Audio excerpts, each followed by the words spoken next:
శ్రోతలకు నా హృదయపూర్వక నమస్కారములు.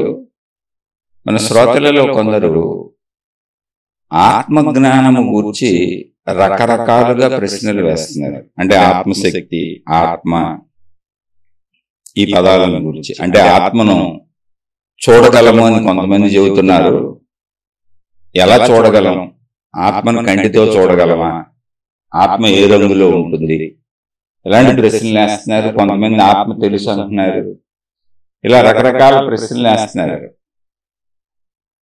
ఆత్మజ్ఞానము అన్నప్పుడు నేను చాలా శీర్షికలలో చెప్పాను, ఆత్మ అనేది కేవలము ఒక స్థితికి పెట్టబడిన పేరు. ఆత్మ అనేది పేరు అంటే అక్కడ ఏం లేదు. అక్కడ ఒకవేళ ఏ స్థితికి పెట్టారు అంటే అది ఒక స్థితి. ఈ సృష్టి మొత్తానికి ఆధారమైనటువంటి శక్తి ఒకటి ఉన్నది. ఆ శక్తి మనిషి అనుభవం పొందగలడు. అనుభవం అంటే ఏంటి? మనిషి అదే అయి ఉన్నాడు. మొత్తం ఈ సృష్టిలో మనకు విడివిడిగా కనపడుతున్నవన్నీ కూడా ఆ శక్తే. కానీ మనకి శక్తి కనపడతలేదు. వస్తువులు కనపడుతున్నాయి, విషయాలు కనపడుతున్నాయి, పదార్థాలు కనపడుతున్నాయి, మనుషులు కనపడుతున్నారు, జంతువులు కనపడుతున్నాయి. అంటే రూపాదులు, ఆకృతులు, రంగులు, రుచులు, వాసనలు, శబ్దములు, స్పర్శలు ఇవన్నీ తెలుస్తున్నాయి. శక్తి తెలియట్లేదు. కానీ ఇవన్నీ శక్తిలోనే ఉన్నాయి, శక్తితోనే ఉన్నాయి. వీటన్నింటికి ఆధారము శక్తి. అవి కూడా శక్తే, కానీ రూపాంతరం చెందిన శక్తి. రూపాంతరం చెందిన శక్తి అంటే శక్తి రూపాంతరం చెందిందా అంటే కాదు. జాగ్రత్తగా అర్థం చేసుకోవాలి. ఇక్కడ శక్తి యొక్క లక్షణములు 5 ఇంతకుముందు చాలాసార్లు చెప్పాను. ఇప్పుడు ఈ శక్తినే ఆత్మ అన్నారు, అది ఎప్పుడు గుర్తుపెట్టుకోండి. ఈ శక్తినే బ్రహ్మము అన్నారు. ఈ శక్తినే సైన్స్ ఎనర్జీ శక్తి అని చెబుతుంది. ఈ శక్తి అనే పేరు సైన్స్ లోనూ ఉంది, ఆధ్యాత్మికతలోనూ ఉంది. సైన్స్ అంటే భౌతికం, శక్తి అనేది సహజంగా వాడబడే పదం. అయితే మొత్తం విశ్వానికి, అంటే నీకు ఎంత విశ్వం నీకు తెలుసో నీకు తెలియని ఎంత విశ్వం ఉందో, మొత్తం విశ్వం అంతా ఒకటే.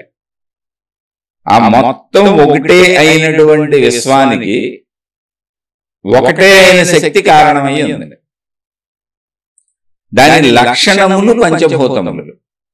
ఇది చాలాసార్లు చెప్పాను, మళ్ళీ మళ్ళీ ఎన్నిసార్లు ఏం చెబుతాను. ఎందుకంటే నేను చెబుతున్నది నాకు తెలిసిందేదో నేను కనిపెట్టి చెబుతుంది కాదు. ఇది ఒక ఆధ్యాత్మిక చదువు.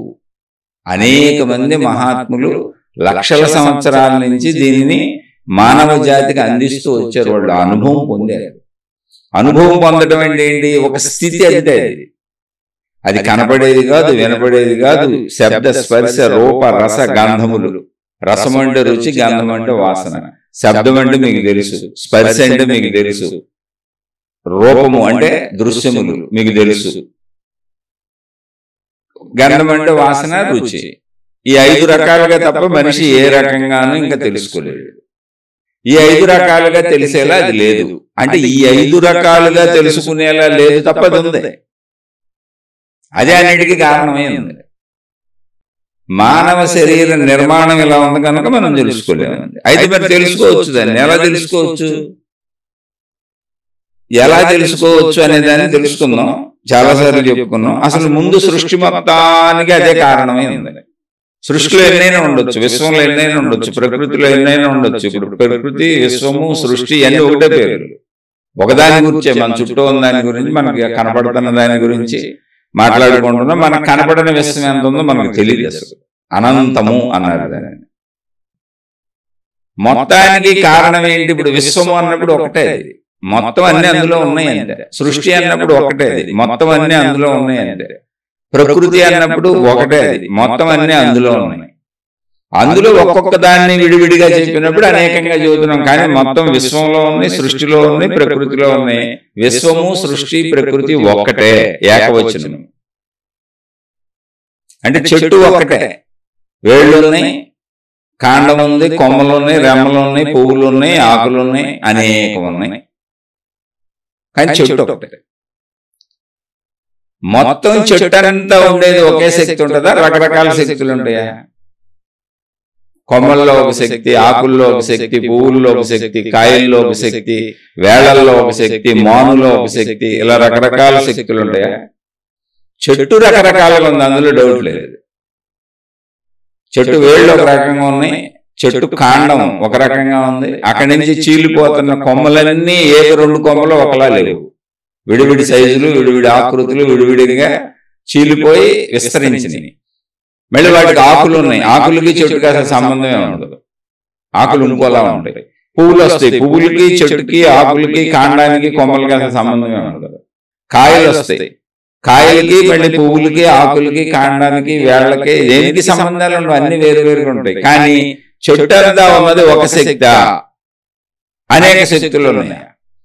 కాయల్లో కాయ శక్తి, చెట్టుల్లో చెట్టు శక్తి, కొమ్మల్లో కొమ్మ శక్తి, కాండంలో కాండం శక్తి, వేళల్లో వేళ శక్తి, అలా విడివిడిగా ఉందా? అర్థం అవటానికి మాట్లాడుకుంటున్నాం. అది కూడా ఇది ఆధ్యాత్మిక చదువుకుంటున్నాం, జస్ట్ చదువుకుంటున్నాం. ఎందుకంటే అది మన స్వీయ విజ్ఞానం. ఆధ్యాత్మిక చదువు అంటే ఏంటో తెలుసా? మనకు సంబంధించిన చదువు, మన శరీర విజ్ఞానం. మరి మన శరీర విజ్ఞానం అయితే మన చదువు అని పెట్టాలి కదా, ఆధ్యాత్మిక చదువు అని ఎందుకన్నారంటే మన చదువు అంటే మనుషులకు ఒక్కళ్ళకి సంబంధించింది అనుకుంటాం మనం.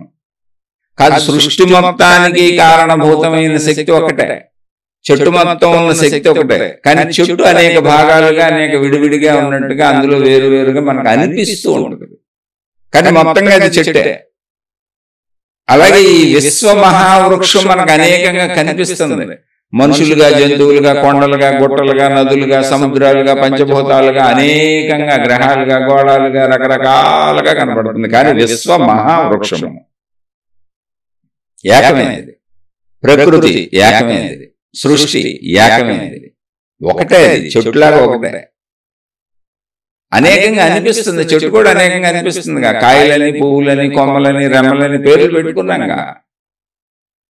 సేమ్ అంతే, పేర్లు విడిగా ఉన్నాయి, వాటి ఆకృతులు కూడా విడిగా ఉన్నాయి. ఆకుల ఆకృతి విడిగా ఉంటుంది, పువ్వుల ఆకృతి విడిగా ఉంటుంది, కాయల ఆకృతి విడిగా ఉంటుంది, కొమ్మల ఆకృతి విడిగా ఉంటుంది, కాండం ఆకృతి విడిగా ఉంటుంది, వేళ్ల ఆకృతి విడివిడిగా ఉంటుంది. ఆకృతులు విడిగా ఉన్నాయి, వాటి పేర్లు విడిగా ఉన్నాయి. అంటే నామరూపాలు విడివిడిగా ఉన్నాయి, కానీ మొత్తంగా అది విశ్వ మహావృక్షం. చక్కగా అర్థం చేసుకోండి. చెట్టులో అనేక శక్తులు ఎలా ఉండవో మనకి సృష్టి, విశ్వము, ప్రకృతి ఏ పేరుతోనే పిలుచుకోండి, అనేకంగా కనపడొచ్చు, అనేకంగా కనపడొచ్చు, అది అనంతంగా ఉండొచ్చు. ఎందుకంటే అది అనంతం అనేది మన పరిధికి, మానవ పరిధికి చెప్పబడింది. దాని యొక్క పరిధి ఎంత అంటే మనిషికి అనంతం అనేది, దానికి అది అనంతం కాదు. దానికి అది తెలియదు, సర్వవ్యాపక శక్తి అంటే అది శక్తి. సర్వవ్యాపక అని కూడా అనక్కర్లేదు, మనిషికి అది శక్తి. సింపుల్ అంటే అనంతం అనేది ఎవరికి చెప్పబడుతుంది, సర్వవ్యాపకం అనేది ఎవరికి చెప్పబడుతుంది, అది శక్తి అని ఎవరికి చెప్పబడుతుంది. శక్తికి నువ్వు శక్తి అని ఎందుకు చెప్పడం, దాని గురించి తెలుసు. ఆత్మకు నువ్వు ఆత్మ అని ఎందుకు చెప్పడం, దాని గురించి దానికి తెలుసు. ఇవన్నీ మనకి చెప్పబడుతున్నాయి, మనుషులకి చెప్పబడుతున్నాయి పదాలు, నామ రూపములు. విశ్వంగా అది ఒకటే, చెట్టు వలె విశ్వ మహావృక్షం. ప్రకృతిగా అది ఒకటే, చెట్టు వలె ప్రకృతి మహావృక్షం. సృష్టిగా అది ఒకటే, సృష్టి మహావృక్షం ఒకటే. అది చెట్టులో ఉన్నంత శక్తి అంతా ఒకటే ఉంటది, వేళ్ల నుంచి చెట్టు వరకు మొత్తం ఏకశక్తే. ఆసక్తే ఆకులైంది, ఆసక్తే కాయలైంది, ఆసక్తే పువ్వులైంది, ఆసక్తే కాండమైంది, ఆసక్తే వేళ్ళయింది, ఆసక్తే కొమ్మలు అన్నీ అయింది. ఒకటే శక్తి, అది అనేకమైంది. ఒక చెట్టులో ఒకటే శక్తి అనేకమైనప్పుడు విశ్వ సృష్టిలో ఉన్నటువంటిది అనేకం అవడానికి ఆశ్చర్యం. మన ఎదురుగుండా చెట్లు కనపడుతుంది. ఇప్పుడు మన శరీర భాగాలు చూసుకోండి, మన శరీరంలో పైన తల వెంట్రుకల నుంచి తీసుకోండి, ఎన్ని రకాలు ఉన్నాయి భాగాలు. తల వెంట్రుకలు, అక్కడి నుంచి తల, కళ్ళు, ముక్కు, చెవులు అన్ని వేరు వేరుగా లేవు భాగాలు, కానీ అన్నింటికి ఆధారం ఒకటే శక్తిగా. మన శరీరంలో భాగాలు వేరు వేరుగా ఉన్నాయి. గోళ్ళు ఉన్నాయి, గోళ్ళు వేరుగా ఉంటాయి.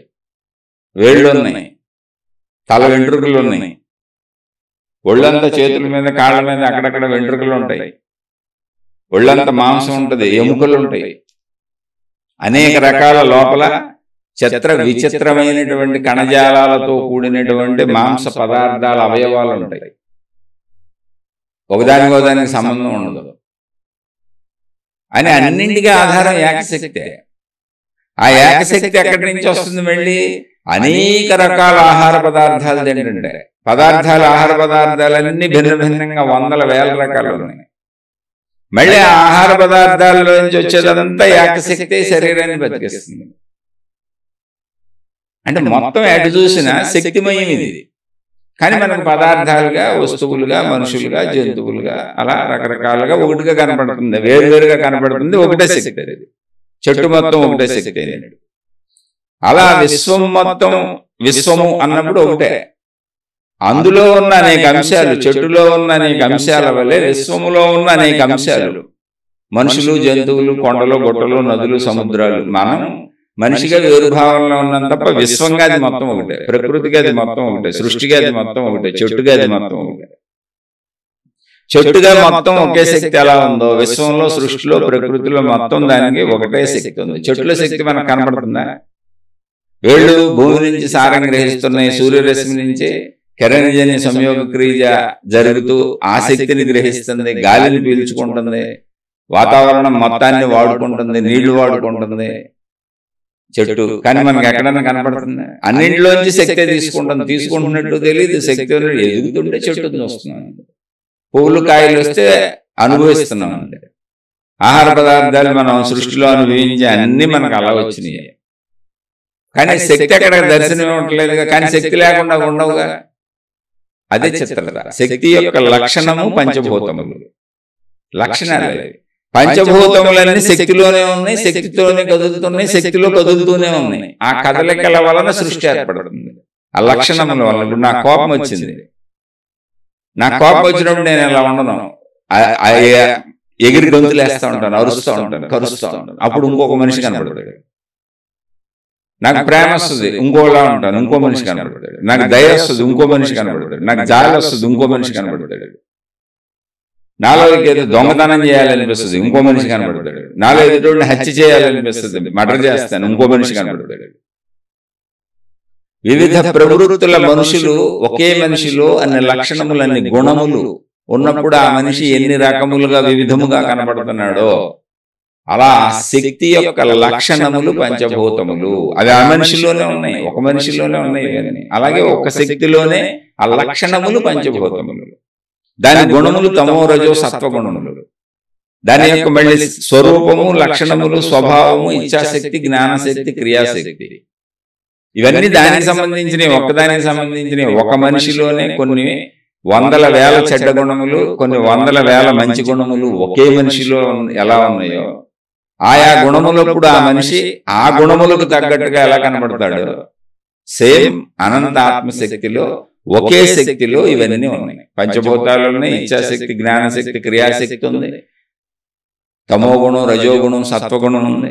ఇవన్నీ మిక్స్ అయిపోతూ అనేకంగా సృష్టి దానిలోనే తయారవుతుంది. అవి దాని లక్షణములు. కోపం వచ్చినప్పుడు ఒకలా, దయ వచ్చినప్పుడు ఒకలా, ప్రేమ వచ్చినప్పుడు ఒకలా, ఈర్ష్య వచ్చినప్పుడు ఒకలా, అసూయ వచ్చినప్పుడు ఒకలా. ఒక మనిషి ఎలా ఉంటాడో ఆ శక్తిలోనే ఇవన్నీ ఉన్నాయి, మనిషిలోనే ఇవన్నీ ఉన్నాయి. అలాగే శక్తిలోనే. దాన్ని మనం సృష్టిగా విడివిడిగా భావించుకుంటున్నాం. ఎందుకని? మనం సృష్టితో పోల్చుకుంటే ఒక ధూళికణం కనుక అనంత విశ్వ సృష్టిని వేరు భావంతో చూస్తున్నాం.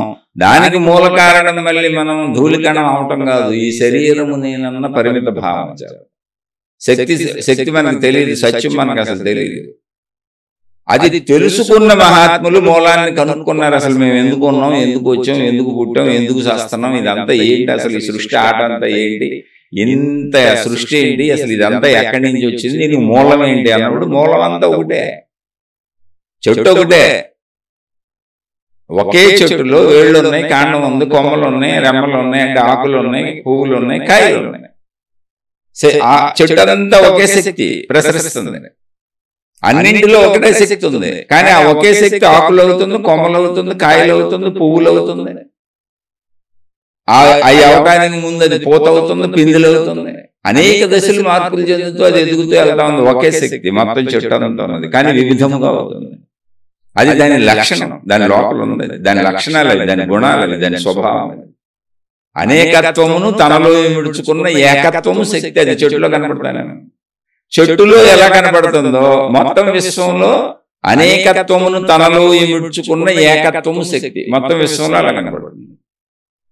అంటే చెట్టు కనబడినట్టుగా విశ్వం కనపడుతుంది, చెట్టు కనబడినట్టుగా ప్రకృతి కనపడుతుంది, చెట్టు కనబడుతున్నట్టుగా విశ్వం కనపడుతుంది, సృష్టి కనపడుతుంది.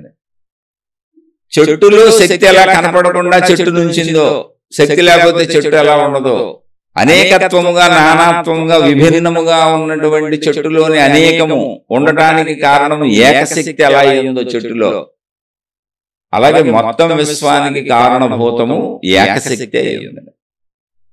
చెట్టును ఉదాహరణ చెప్పి, అందుకని ఇది విశ్వ మహావృక్షం.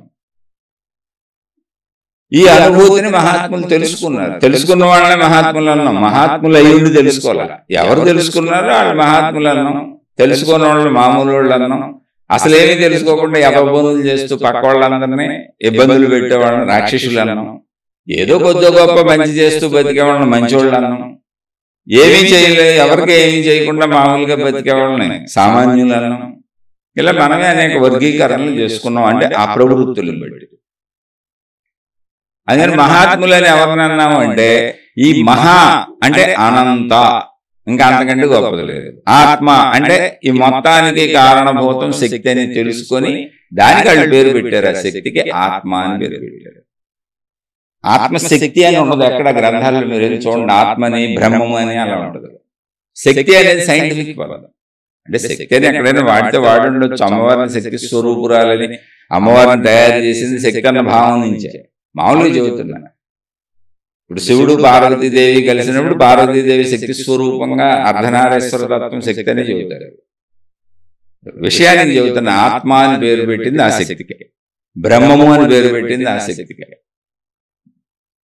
అది వాళ్ళు తమలోనే కనుగొన్నారు. అసలు ఇదంతా ఏంటంటే, నాలో ఉన్న ప్రాణశక్తి, అదే శరీరం నశిస్తుంది, మనసు శరీరం వలన ఏర్పడుతుంది. శరీరానికి ప్రపంచంతో ఉన్న సంబంధ బాంధవ్యాల వలన మనసు ఏర్పడుతుంది. ఇవన్నీ పేర్లు. శరీరము, మనసు ఏర్పడడం పేర్లు మనమే పెట్టుకున్నాం అర్థం అవడం కోసం. అలాగే ఆత్మ అనేది కూడా పేరు. ఇప్పుడు ఆ శక్తి ఎలా ఉన్నది అన్నప్పుడు మహాత్ములు వివరించి చెప్పారు. మొత్తం ఆత్మజ్ఞాన గ్రంథాలలో అద్భుతంగా దాన్ని స్పష్టంగా చెప్పారు, క్లారిటీగా. ఎలా ఉన్నది అంటే, సర్వవ్యాపక ఆకాశము వలె ఉన్నది. ఆకాశం అంటే మన చుట్టూ ఉన్న ఆకాశం, ఈ ఖాళీని, ఈ ఖాళీని ఆకాశం అంటే దానికి రూపం లేదు, రంగు లేదు, రుచి లేదు, వాసన లేదు, ఏమీ లేదు. దాన్ని మనం లేదనే తిరుగుతున్నాం. అందులో అక్కడ ఏమైనా ఉందంటే తిరగలేక. మనం ఆకాశంలో ఎలా తిరుగుతున్నామో చాలాసార్లు ఉదాహరణ చెప్పాను. నీటిలో తిరుగుతున్న చేపల వలె. అది నీరని మనకు తెలుసు, చేపకు తెలియదు. అది నీరని, అది ఘన పదార్థం అని, ఆ ఘన పదార్థం తనకు అడ్డుపడుతుందని, తను ప్రయాణించలేనని అనుకుంటే చేప అసలు కదలదుగా. కానీ చేప శరీర నిర్మాణం ఎలా ఉందంటే, నీరు దానికి మనకు ఆకాశం కనబడినట్టుగా ఖాళీగా కనబడుతుంది. అందుకని అందులో పోతానే ఉంది. అది తనలాంటి ఇతర చేపలను గుర్తిస్తుంది. నీటిని తప్ప మిగిలిన అన్నింటినీ గుర్తిస్తుంది. రాళ్ళు, రప్పలు, కొండలు, గొట్టలు, సముద్రాల్లో కూడా ఉంటాయి, నదుల్లో కూడా ఉంటాయి. ఒక్క నీటిని తప్ప అన్నింటినీ గుర్తిస్తుంది అది. ఎందుకంటే నీరు దాని జీవనాధారం, దాని లోకం, దాని సృష్టి అలా జరిగింది. సేమ్ మనం కూడా అలా తిరుగుతున్నాం. కాబట్టి మనం ఎప్పటికీ చేప నీటిని కనుగోలేనట్టు. ఇప్పుడు చేప దగ్గరికి వెళ్ళి ఎవరైనా నీరు గురించి చెప్పారనుకోండి, అది నీటిని ఎట్ట కనుక్కోగలరు? ఎలా తెలుస్తుంది దానికి? అసలు తెలిసేలా లేదు. అది ఘన పదార్థము, అది తెలిసేలా ఉంటే అసలు అందులో సంచరించలేదు అది.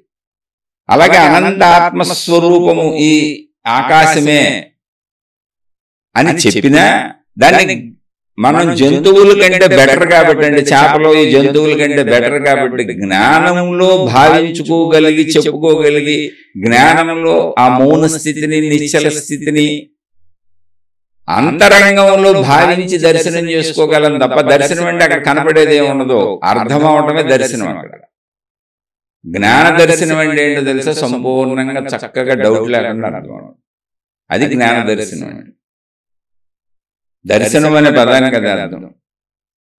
దర్శనం అంటే కళ్ళతో చూడటం కాదు, అసలు కళ్ళతో చూసేది మామూలు దృష్టి. జ్ఞానములో భావించుకోగలం తప్ప మనం ఆకాశాన్ని ఎప్పటికీ పట్టుకోలేం. కావాలంటే ఆ స్థితిలో, ఆ శూన్యతలో మనసును లయింప చేసుకోగలం. ఇప్పుడు గాఢ నిద్రలో ఎక్కడికి వెళ్తున్నాం మనం? ఆకాశ స్థితిలోకి పోతున్నాం.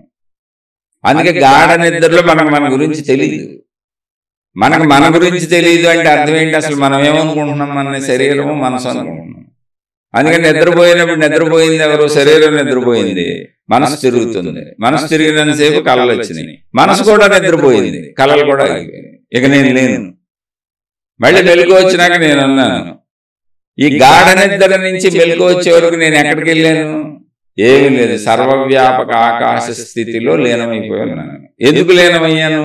నాలో ఉన్న ప్రాణశక్తి, బయట ఉన్నటువంటి ప్రాణశక్తి, మొత్తం విశ్వమంతా ఉన్నటువంటి ప్రాణశక్తి, దాన్ని ఆత్మశక్తి అన్నారు. ఒకటే కనుక నేను ఎప్పుడైతే శరీరాన్ని మనసుని కోల్పోయానో, అంటే నిద్రకు వెళ్ళిపోయింది, అది సృష్టి సహజంగా పెట్టిన ఏర్పాటు, కోల్పోయాను, నా ఒరిజినల్ స్టేట్లోకి వెళ్ళిపోయాను.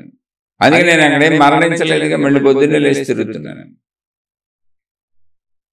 ఇప్పుడు ఆకాశం నువ్వు ఐడెంటిఫై చేసి గుర్తుపడతావా అంటే, చేప నీటిని గుర్తుపట్టలేనట్టు మనిషి అప్పటికే మనిషిగా గుర్తుపట్టలేడు. అంటే శరీరపరంగా గుర్తుపట్టలేడు, కంటితో గుర్తుపట్టలేడు, చెవులతో గుర్తుపట్టలేడు, ముక్కుతో గుర్తుపట్టలేడు, స్పర్శతో గుర్తుపట్టలేడు, ఏ రకంగానూ శరీరాన్ని ఉపయోగించి గుర్తుపట్టలేడు. ఎలా గుర్తుపట్టగలడో ఇప్పుడు మనం మాట్లాడుకుంటున్నామే, అదే జ్ఞానము. జ్ఞానం అంటే ఏంటి? ఏం లేదు, అర్థం అవటము. అర్థం అవటం అనేది ఎక్కడ జరుగుతుంది చూడండి, మీకు లోపల ఏదో ఒక ప్రాసెస్ జరుగుతుంది. మనం ఉపయోగించే భాష కూడా కరెక్ట్ అర్థం అవటం కాదు. భాష అసలు ఏమక్కర్లే, మీరు ప్రయత్నించుకుంటూ మీకే అర్థమవుతూ ఉంటాయి. చూడండి, మీరు కొన్ని విషయాలు అలా ఆలోచించుకుంటూ ఉంటే మీ లోపల స్ఫురణ కలుగుతూ ఉంటుంది. ఆ స్ఫురణకి ఏం పేరు పెడతారు? మీ లోపల మీకు కలిగే స్ఫురణకి, మీ లోపల మీకు స్ఫురించినట్టుగా అనిపించినట్టుగా, అవునని నిజం అనిపించినట్టుగా అనిపిస్తున్న సత్యానికి ఏం పేరు పెడతారు? అక్కడ ఏమైనా రూపం ఉందా, రంగు ఉందా, రుచి ఉందా, వాసన ఉందా? ఏం లేదు. ఆ స్ఫురణ ఎరుకే ఆకాశతత్వం, అదే శక్తి. శక్తి కనుక మనకి లోపల తెలుస్తుంది. శక్తి లేకపోతే లోపల తెలిసేది కూడా, తెలిసేది అసలు ఉండదు. అందుకని శక్తే జ్ఞానం, ఆ జ్ఞానమే సత్యము, ఆ సత్యమే బ్రహ్మము, ఆత్మ, ఏ పేరుతో పిలవండి. అందుకని సత్యం, జ్ఞానం, అనంతం బ్రహ్మ అని మహాత్ములు మళ్ళీ ఆల్రెడీ వాక్యాలు చెప్పారు. అది చెప్పకుండా వదిలేదు. అంటే మనం రాంగ్ రూట్లో వెళ్లకుండా కరెక్ట్ రూట్లో వెళ్ళడానికి అవసరమైన అన్ని మార్గసూచికలు ఇచ్చారు. ఆల్రెడీ సృష్టి గాఢ నిద్ర పెట్టి అసలు రాంగ్ రూట్కి వెళ్లకుండా రైట్ రూట్ ఏంటో మన నిద్రలోనే చెప్పేసింది. నాయన, నేను అనుకుని నువ్వు మెలకువలో భావించుకునే నీ శరీరము, నీ శరీరాన్ని పట్టుకొని ఊరు వాడాలి తిప్పేసే నీ మనసు, సుఖ దుఃఖాలకు లోన్ చేసి ఉయ్యాలాట ఊపేస్తా ఉంటుంది. సుఖపు ఊపు, దుఃఖపు ఊపు, నిరంతరం నిన్ను ఉయ్యాలాట ఊపేటువంటి నీ మనసు, ఈ రెండూ నిద్రపోతే నాయన నువ్వు ఎక్కడికి వెళ్ళావో చూసుకో, అదే నీ ఒరిజినల్ స్టేట్. నువ్వు మెలకువలో ఈ రెండింటిని ఆపగలిగితే నీ ఒరిజినల్ స్టేట్ అదే. మొత్తం సృష్టికి కారణభూతమైన శక్తి అదే. అది ఇప్పుడు నీలోనే ఉంది, ఎప్పుడు నీలోనే ఉంది, ఎప్పుడు అన్నింటిలోనూ ఉంది, సర్వవ్యాపకంగా ఉంది. దానికి నశింపు లేదు. నశింపు దేనికి ఉంది అంటే నామరూపాదులకు ఉంది అన్నారు. నామరూపాదులు అంటే ఏంటో చూద్దాం. ఇప్పుడు నాకు కోపం వచ్చింది, అరుస్తున్నా, గంతులేస్తున్నాను అంటే ఏంటి? నా రూప కదలికలు మారిపోయినాయి. నా శరీరాన్ని, నా రూపం మారిపోయింది. ఉగ్ర రూపం దాల్చాను. ఇప్పుడు ఉగ్ర నరసింహస్వామిని అయిపోయాను. అరుస్తున్నాను, కరుస్తున్నాను, ఎగురుతున్నాను, గొంతు చింపేసుకుంటున్నాను. ఇప్పుడు నా రూపం మారిపోయింది. అక్కడ దానికి ఒక పేరు వచ్చింది, కోపము అని. నామము రూపము రెండు మారిపోయింది. మామూలుగా మనిషిని నేను, కోపం వచ్చినప్పుడు ఏమయ్యాను? రూపం మారిపోయింది, నామం మారిపోయింది, ప్రవర్తన మారిపోయింది, అన్ని మారిపోయినాయి. నామరూపాదులు మారిపోయినాయి. కోపం అనేది వచ్చేసింది, కొత్త పేరు, కోపిష్ఠుడు. ఇప్పుడు కోపాన్ని ధరించి ఉన్నాడు, రూపం మారిపోయింది, చూడండి ఎగిరెగిరి పడుతున్నాడు.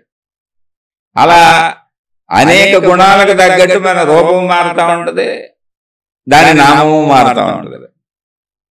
మనిషి ఒకటే అంటే మనిషి ఒకటిగానే ఉంటాడు, నామరూపాదులు మార్పు చెందుతూ నశించిపోతూ ఉంటాడు. కోపం తగ్గిపోగానే ఆ పేరు నశించిపోద్ది, ఆ రూపం నశించిపోద్ది. ఈర్ష్య తగ్గిపోగానే ఆ పేరు నశించిపోద్ది, ఆ రూపం నశించిపోద్ది. ప్రేమ ఆగిపోగానే ఆ రూపం నశించిపోద్ది, ఆ పేరు నశించిపోద్ది. ఏంటి? మనకే ఒక మనిషిలో ఎన్ని ఉన్నప్పుడు యావత్ సృష్టిలో జరుగుతుంది. అవి లక్షణాలు, శక్తి లక్షణాలు. శక్తి లక్షణాలు, సృష్టి అంతా శక్తి లక్షణాలు అంతే. పంచభూతాల లక్షణాలు, గుణాల లక్షణాలు, తమోరజో సత్వగుణాల లక్షణాలు, ఇచ్ఛాశక్తి, క్రియాశక్తి, జ్ఞానశక్తి లక్షణాలు, అవన్నీ దాని లక్షణాలు. అవన్నీ అలా కలిసి మనకు అనంత విశ్వంలో కనబడుతుంది. ఎందుకని శక్తి అనంతం కనుక. ఇప్పుడు నాలో ఒక మనిషిలో ఎన్ని గుణాలు ప్రవర్తిస్తాయి అంటే, నా శరీరం ఎంత ఉందో అంతా కంపిస్తూ అన్ని గుణాలు నా శరీరం మొత్తం ప్రవర్తి. కోపం వస్తే మొత్తం శరీరం అంతా కోపం వస్తుంది. కొంచెం భాగం చేతిలోనో ఏళ్ళలోనో కాళ్ళలోనో చాగిపోదు. ప్రేమ వస్తే మొత్తం శరీరం అంతా అలా ఉంటుంది. ఏదొస్తే అది మొత్తం శరీరం అంతా అలా కనబడుతుంది. అలాగే మొత్తం విశ్వశక్తి అంతా తన లక్షణాలను ప్రదర్శించుకుంటుంది తనను చోట. అవి మనకు విభిన్నంగా కనపడుతున్నాయి. ఒక చోట కోపం, ఒక చోట ఈర్ష్య, ఒక చోట అసూయ, ఒక చోట ప్రేమ, ఒక చోట దయ, ఇలా రకరకాలుగా కనబడినట్టుగా విశ్వ సృష్టి అనేకంగా కనపడుతుంది. అంతే. అది చెట్టు మళ్ళీ చెప్పాను మీకు. కొమ్మలు, ఆకులు, పువ్వులు, కాయలు, వేళ్ళు, కాండము, కానీ చెట్టు అంతా ఏకశక్తి. అన్నింటికి కారణం ఏకశక్తి. అవి లక్షణములు. ఉన్నదంతా ఒకటే శక్తి. ఈ విషయాన్ని నిద్ర సాక్షిగా చెప్పేసింది. అసలు ఇది కనుక్కోవటానికి నీలోనే ఉంది. నీకేం గురువులు మహాత్ములు ఆకాశం నుంచి దిగొచ్చి చెప్పక్కర్లా. అసలు మొదట కనుక్కొని పోని గురువులు చెప్పాలనుకుందాం అనుకోండి ఊరికి కాసేపు. గురువులు నేనేం తక్కువ చేయట్లా. మొదట తెలుసుకున్న వాళ్ళకి ఎవరు చెప్పుకుంటారు? గురువు అనేవాడు ఒకడు ఉంటే వాళ్ళు మనకు చెబుతాడు, ఓకే బాగానే ఉంది. కానీ మొదటి గురువుకి ఎవరు చెప్పుకుంటారు? మన అతి తెలివి ఏదేమిడో చెప్పుకుంటాడనో, ఆకాశం నుంచి ఊడిపడి ఉంటుందనో కల్పించుకుంటాం కల్పనలో. కాదు, మనిషి అన్వేషించాడు. అన్వేషణ మనకే ఉంది, అందరికీ ఉంది. మొదట అన్వేషించిన వాళ్ళు మనకు దాన్ని అందించినప్పుడు మనకు తేలికైంది. మనం అక్కడి నుంచి పట్టుకొని ముందుగా అన్వేషించుకెళ్తున్నాం. అది ఆత్మజ్ఞానమే కాదు, మనం ఉపయోగించుకునే భూమి మీద ఉన్న వనరులు, వసతులు, వస్తువులు మొత్తం చూడండి. ముందు తరాల వాళ్ళు అన్వేషించినటువంటి వాటి ఫలితాలను మనం అనుభవిస్తూ మళ్ళీ వాటిని పట్టుకొని ముందుకెళ్తున్నాం. కొత్త అన్వేషించుకుంటూ వెళ్తున్నాం. అక్కడి నుంచి అన్వేషిస్తున్నాం. ఇప్పుడు అనేక మందులు తయారు చేశారు. మన జబ్బులుగా మందులు వాడుకుంటూ ప్రస్తుతం ఇంకా కొత్త మందులు ఏం కనుక్కోవచ్చు, ఇంకా దాన్ని ఇంకా బెస్ట్గా ఏం చేయొచ్చు, బెటర్గా ఏం చేయొచ్చు అని అలా అన్ని విషయాల్లో ముందుకెళ్తున్నాం. అలాగే ఆత్మజ్ఞానం కూడా ముందుకెళ్ళింది. కానీ ఎప్పుడు కనుక్కునేవాడు మనిషే.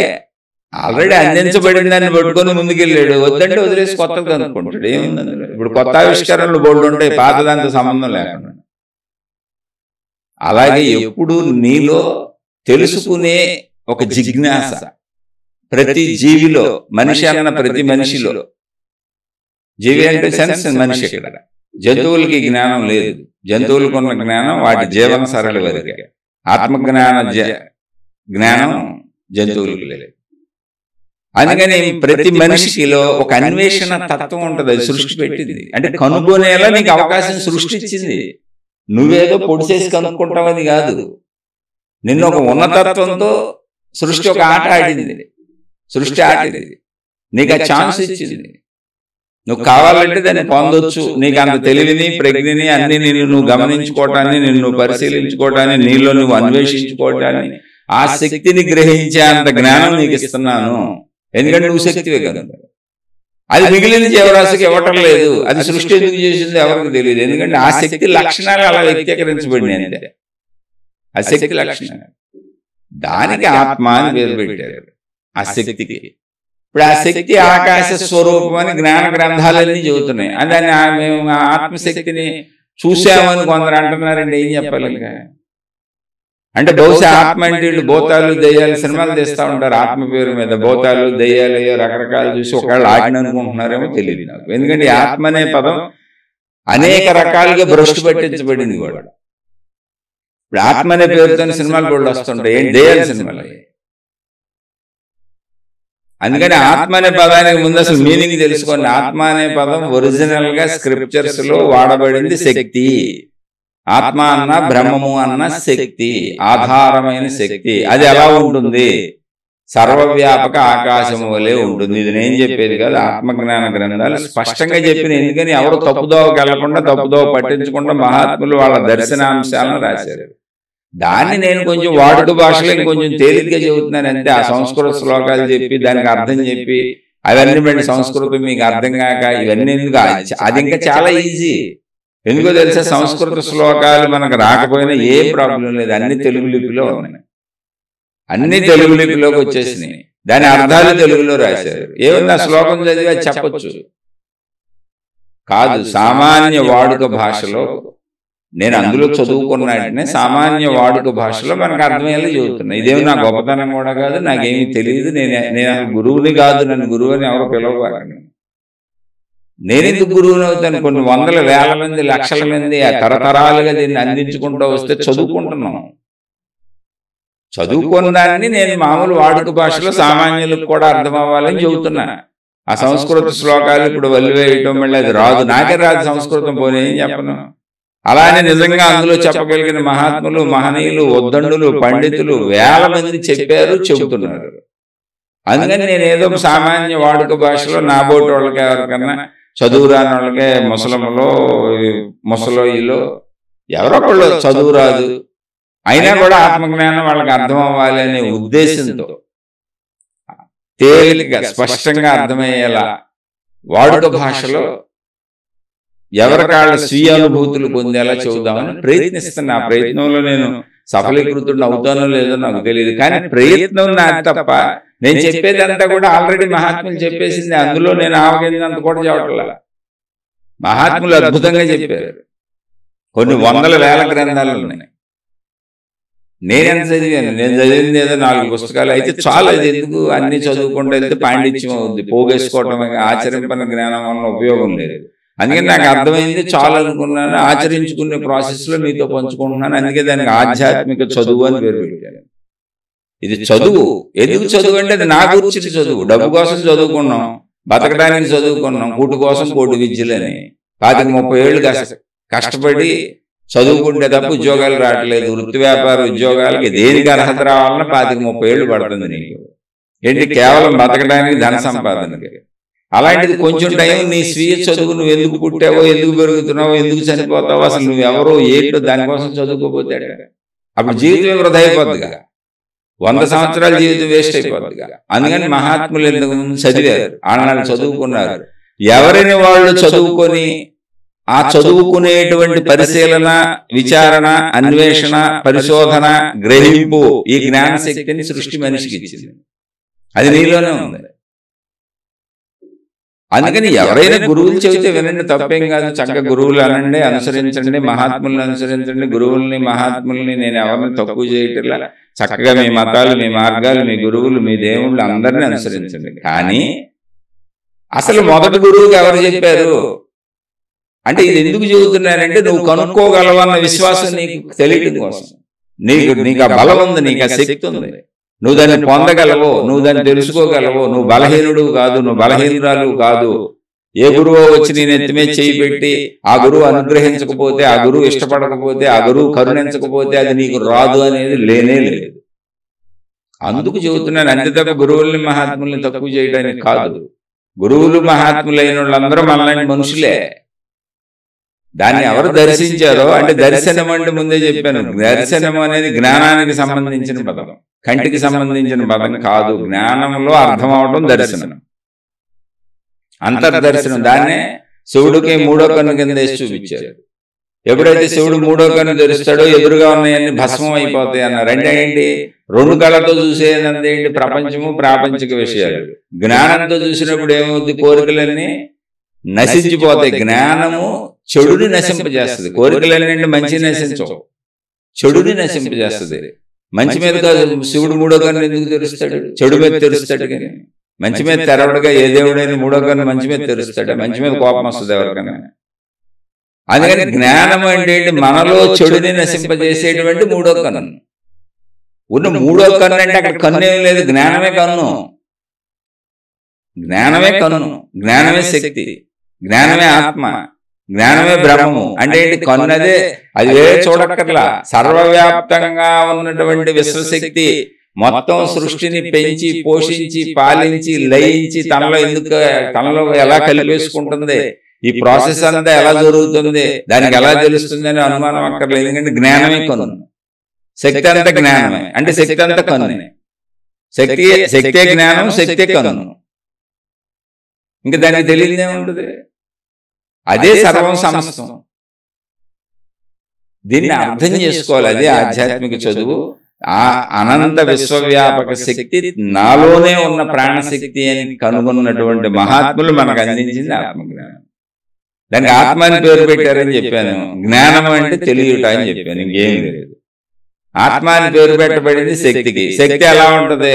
సర్వవ్యాపక శక్తి అంటే ఎలా ఉంటది? మళ్ళీ చెప్పే సర్వవ్యాపక శక్తి, ఆత్మ, జ్ఞానం ఇవన్నీ ఎవరికి చెప్పబడి అంటే మనలాంటి మనిషికి, కేవలం మనిషికి. అక్కడ ఏమీ లేదు. ఎలా ఉంది? సర్వవ్యాపక ఆకాశం ఉంది. ఆకాశం అనే పేరు కూడా ఎందుకు పెట్టబడింది అంటే గుర్తింపు కోసం మనిషికి చెప్పడానికి, మళ్ళీ మనిషికే. ఇప్పుడు ఆకాశంలో ఏమన్నా ఉందా? ఏమీ లేదు. నీటిలో తిరుగుతున్న చేపలు ఎలాగో ఆకాశంలో తిరుగుతున్న మనుషులు అలాగే. ఆకాశంలో ఏమన్నా ఉండొచ్చు, కానీ మనకు తెలియదు. ఇప్పుడు నీటిలో చేపలు తిరుగుతున్నాయని మనకెందుకు తెలియదు? అక్కడ నీరు ఉందని మనకు తెలుసు, కానీ చేపలకు తెలియదు. అలాగే మనం శూన్యం అనుకుంటూ ఇక్కడ ఏమీ లేదు అనుకుంటూ తిరుగుతున్న ఆకాశమే సర్వవ్యాపక శక్తి. ఆ శక్తి ఎలా ఉంటుందో మనకు తెలియదు, తెలుసుకునే ఛాన్స్ మనిషికి లేదు. మరి ఏ ఛాన్స్ ఉంది? తాను దానిలో లయించిపోయి అనుభూతి చెందవచ్చు. లయించిపోయి అనుభూతి చెందడం అంటే ఏంటి అంటే, నువ్వు ఇప్పుడు అనుభవాలు శరీరంతో చెందుతున్నావు, మనసుతో చెందుతున్నావు. శరీరం ఇంద్రియానుభూతులే నీ అనుభవాలని పులుపు, రుచి, కారం, శబ్ద, స్పర్శ, రూపరస, గంధములు. ఇలా కాదు. ఈ శరీరాన్ని ఆపే, దీని అనుభవాలు ఆపే, ఆ మనసును ఆపే, దాని ఊహలో, దాని ఆలోచనలు, దాని లోపల ఉన్న జ్ఞాపకాలు, అనుభవాలు ఆపే. అంటే కలలాపే, ఊహలాపే, శరీరాన్ని ఆపే. అప్పుడు ఏది మిగిలిందో అది అనుభవం. అది దేనికి అనుభవం? జ్ఞానానుభవం. శరీరానికైతే ఇంద్రియానుభవమే. శరీరానికి అనుభవం కావాలంటే శబ్దస్పర్శ రూపరస గంధాలు ఉండాలి.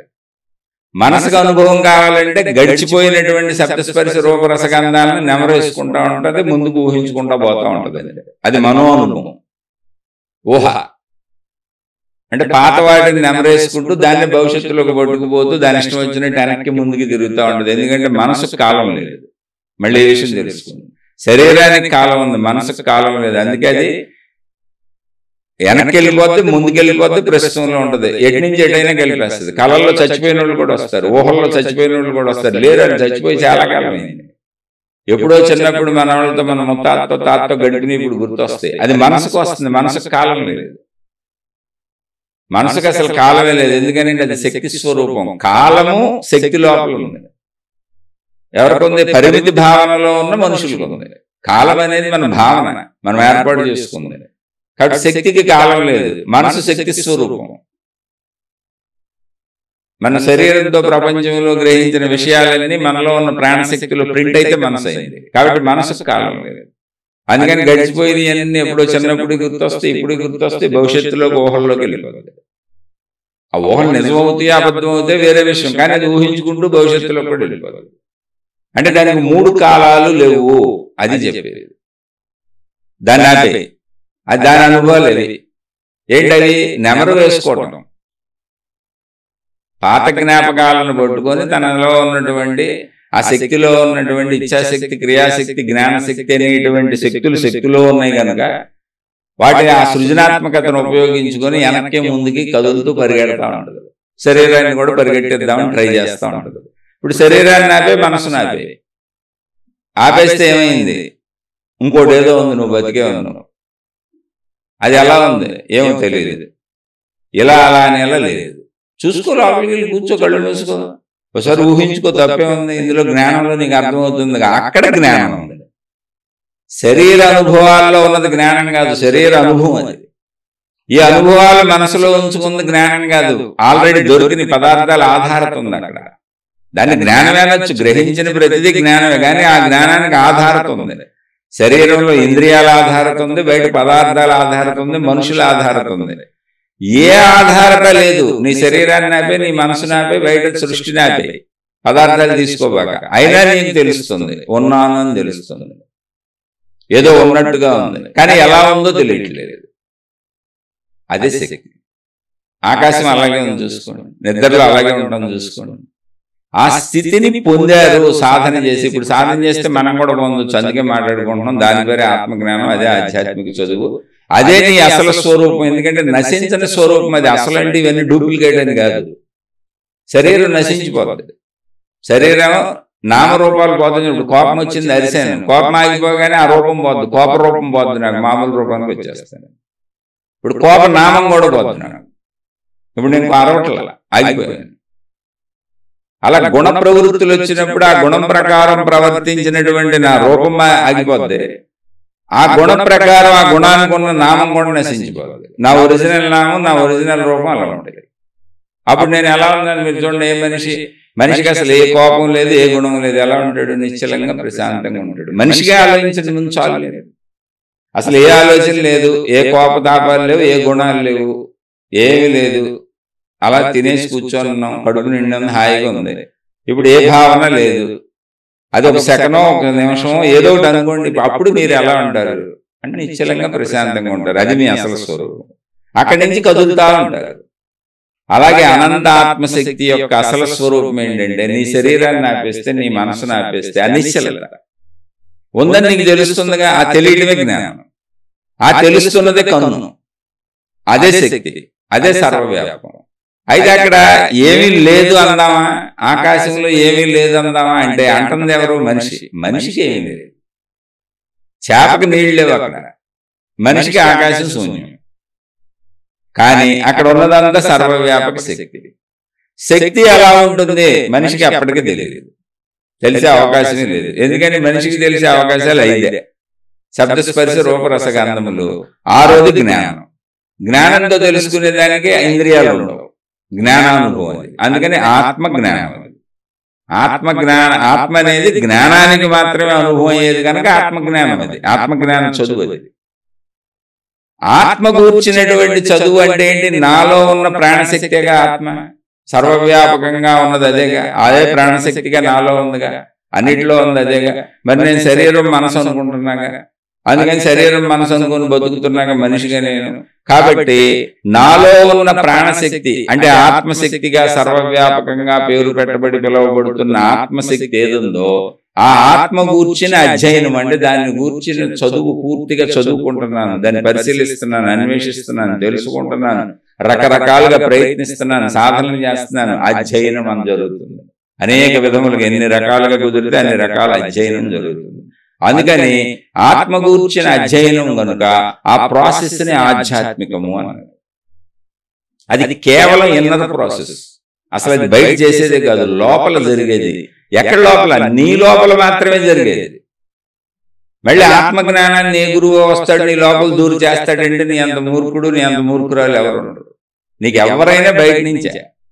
ఇప్పుడు నేను వాగుతున్నాను బయట నుంచి అనేది మీకు అర్థమైందో లేదో, మీ లోపలే జరగాలి మార్పు. ఏదైనా మీరే చేసుకోవాలి. మీ లోపలికి అసలు ఎవరు రాలేరు.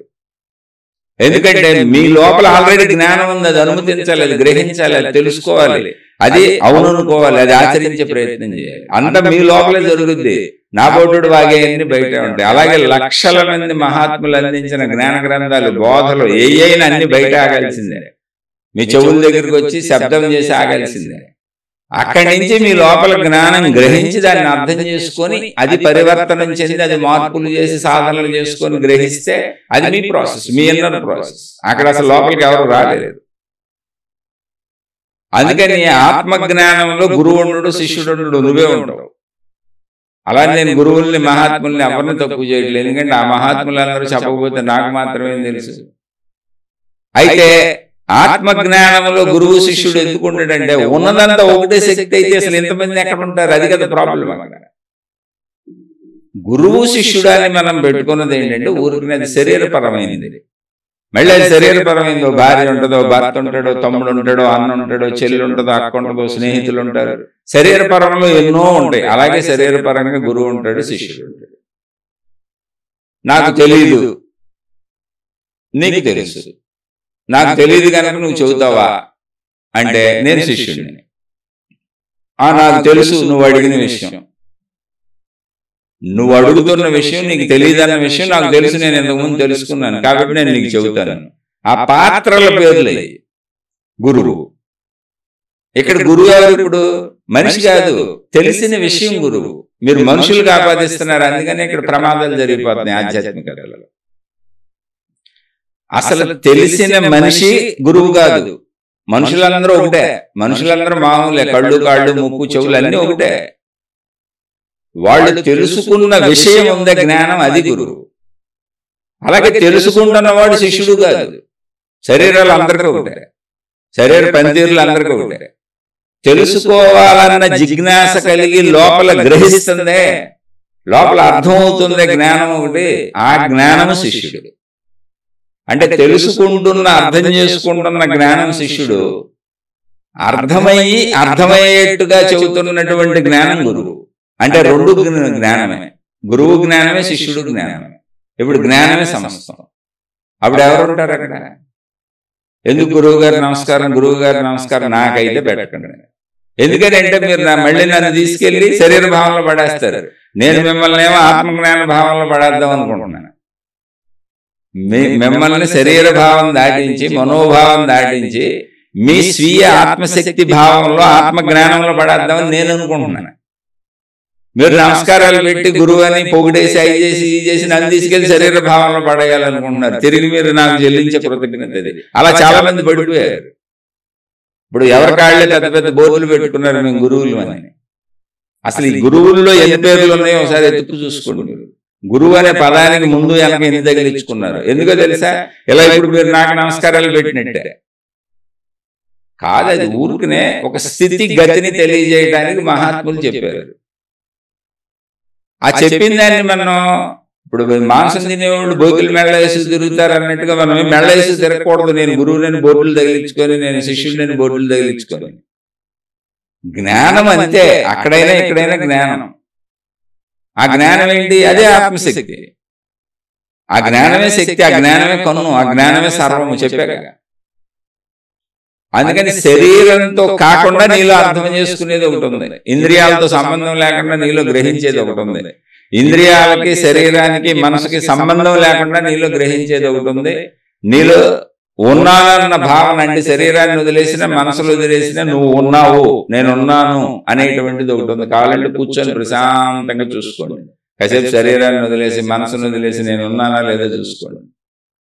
ఏది మెలకువలో లేదు, నేను అంత చూసుకోలేనండి అంటే నిద్ర సాక్ష్యం, నిద్రలో ఉన్నావుగా. శరీరం నిద్రపోయింది, మనసు నిద్రపోయింది, అయినా నువ్వు ఉన్నావుగా. ఉన్నావు కాబట్టి పొద్దున్నే లేచావు. ఏమోనండి నిద్ర నాకు అర్థం అవట్లేదు అంటారా? చక్కగా భోజనం చేసి ప్రశాంతంగా విశ్రాంతిగా కాసేపు ఎక్కడన్నా ఏకాంతంగా ఒక్కళ్ళే కూర్చొని లోపల చూసుకోండి. శరీరాన్ని వదిలేసి, మనసును వదిలేసి నేను ఉన్నానా లేదా చూసుకోండి. చక్కగా ఉన్నావని నీకు తెలుసు.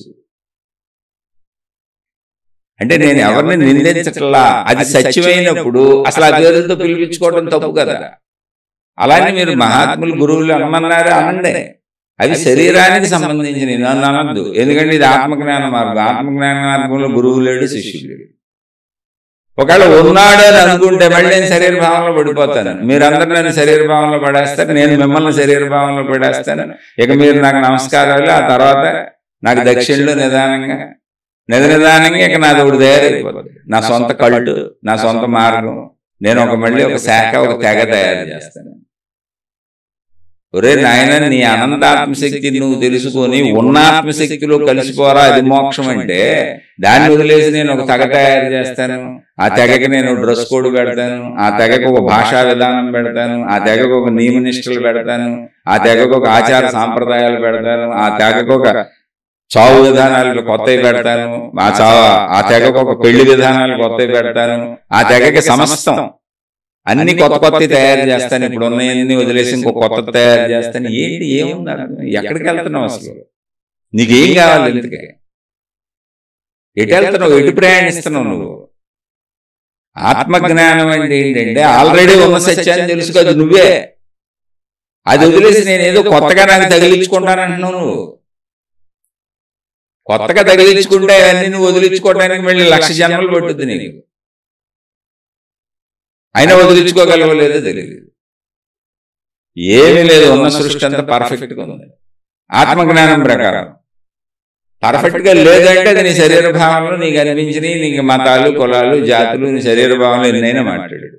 కానీ ఆత్మజ్ఞాన స్థితిలో సర్వము ఉన్న శక్తి అదే అయితే అసలు అది ఎందుకంటే మామూలుగా ఆలోచిద్దాం. ఆత్మజ్ఞానం ప్రకారం ఉన్న శక్తి ఒకటే. ఓకే, పోనీ అది తీసేయండి, దేవుళ్ళు అనుకుందాం. దేవుడు రూపంతో పెట్టుకుంటాం, మతం, ఆకారం, దేవుడు ఏంటి ఒక దేవుడికి సంబంధించింది కదా ఈ సృష్టి అంతా. ఇంతమంది దేవుళ్ళు ముక్కలు ముక్కలుగా పంచుకున్నారు, ఏంటి రాజులు పంచుకున్నట్టు. కొన్ని మీది ఏ మతం అయితే ఆ మతం మొత్తం సృష్టి ఆ దేవుడికి సంబంధించిందే కదా. ఒకసారి విజ్ఞతతో మీ బుర్ర ఉపయోగించి ఆలోచించండి. ఇప్పుడు ఆ దేవుడు సమర్థుడా కాదా? ఆ దేవుడు సర్వశక్తివంతుడా కాదా? ఈ సృష్టి మొత్తాన్ని నడిపేది ఆ దేవుడే కదా. మీరు ఏది దేవుడు అంటున్నారో, ఆకార దేవుడు, నా దేవుడు, నా మతం, నా మార్గం అంటున్నారో దాన్ని నేను ఆత్మశక్తి అన్నా, ఇంకేం లేదు. అదే ఆత్మజ్ఞానం చెబుతుంది, నేనంటాం కాదు. కొన్ని మీ భాషలో దేవుడే అనుకుందాం. అప్పుడైనా కూడా అందరూ దేవుడికి సంబంధించిన వాళ్ళు అవుతారు. ఎందుకు మరి వాళ్ళని తిట్టడం, వీళ్ళని తిట్టడం, నాదే కరెక్ట్ అంటాం, నా దేవుడి మార్గంలోకి అందరూ వచ్చేయండి అంటాం. నీకెందుకు నీ గొడవ? నువ్వు వెళ్ళి ఆ దేవుళ్ళు కలిసిపోరాదు. అబ్బెబ్బే, దేవుడు గారు మీరు ఎక్కడే కూర్చోండి, మీరు రాబాకండి, మీరు ఇక్కడ కూర్చోండి, ఇక్కడ కూర్చొని ఉంటే నేను మీ గురించి ప్రపంచం అంతా ప్రచారం చేసి అందరినీ మీ దగ్గరికి పంపిస్తా ఉంటాను. నేను మాత్రం మీ దగ్గరికి రాను.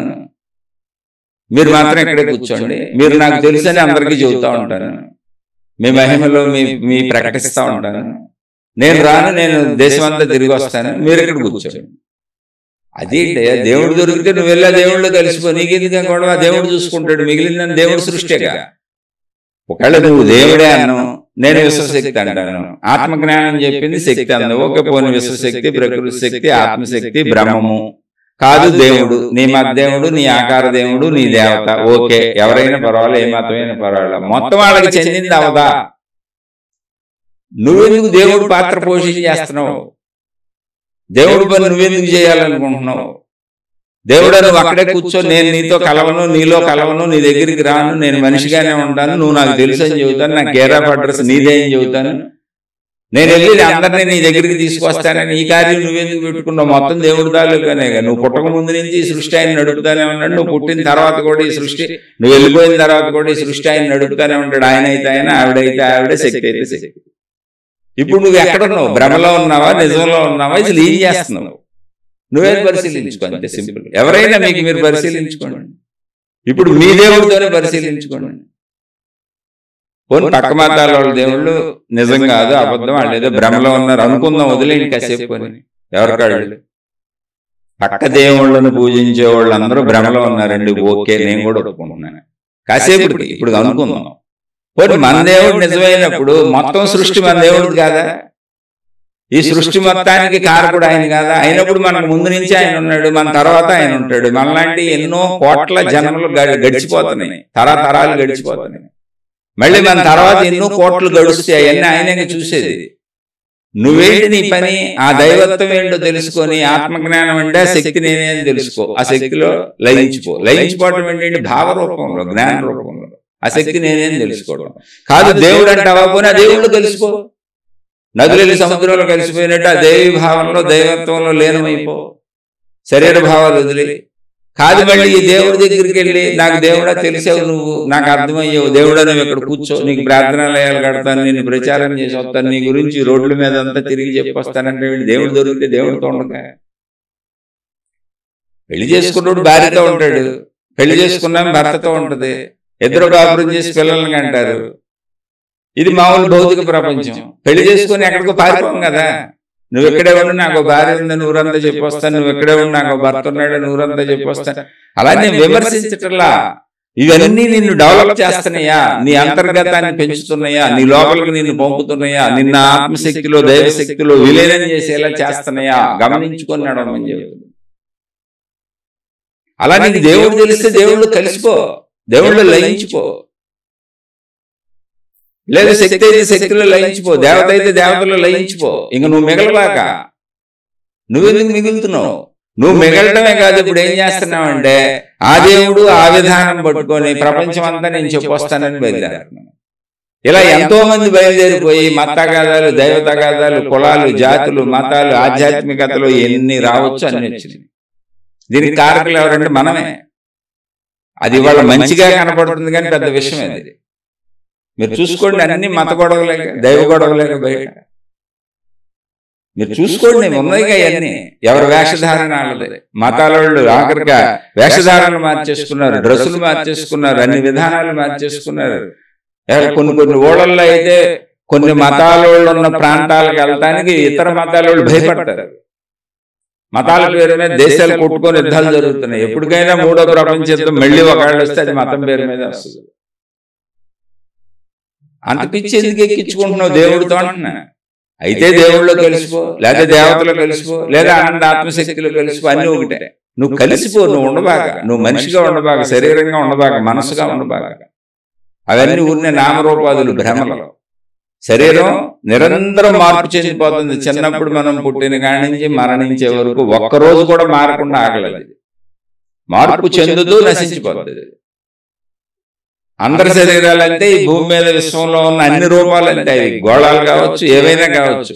ఒక మనిషి చనిపోవటం, ఒక మనిషి శరీరం శిథిలం అవటానికి అంటే పంచభూతాలలో కలిసిపోవటానికి, పంచభూతాలతో ఏర్పడినటువంటి శరీరం పంచభూతాలలో విలీనమైపోవటానికి మనిషికి 100 సంవత్సరాలు అయితే గ్రహానికి 100 కోట్ల సంవత్సరాలు అయి ఉండొచ్చు, 1000 కోట్ల సంవత్సరాలు అయి ఉండొచ్చు. కానీ జరుగుతుంది.